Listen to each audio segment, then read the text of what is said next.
নন্দন নয়, NTA one স্টুডিওতে পরিচালক অনিক দত্ত নিথর দেহ শায়িত থাকবে শেষ শ্রদ্ধার জন্য। সেখানে শুক্রবার পরিচালককে শেষবারের মতন শ্রদ্ধা জানাতে পারবেন তার সহকর্মী থেকে শুরু করে পরিবার এবং গুণমুগ্ধরা। এমনটাই বিবৃতি দিয়ে জানিয়েছে পরিচালকের স্ত্রী সন্ধি দত্ত এবং মেয়ে রাই।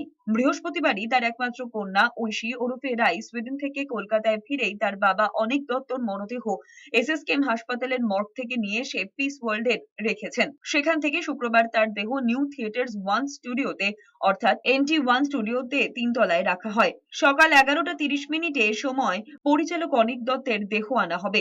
সেখানে রাখা হবে বেলা 12টা 30 মিনিট পর্যন্ত। সেখানেই তার বন্ধুরা, সহকর্মীরা, অনুরাগীরা, শুভাকাঙ্ক্ষীরা শেষ শ্রদ্ধা জানাতে পারবেন। এরপর কেওড়াতলা মহাশ্মশানে শেষকৃত্য সম্পন্ন হবে।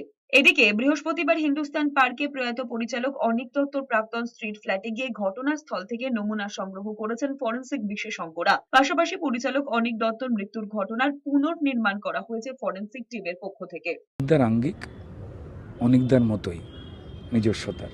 আজ পরিবার এসেছিলেন, তার মেয়ে ঐশী বিদেশ থেকে পা রাখলেন, পিস ওয়ার্ল্ডে দেখা করল বাবার সঙ্গে।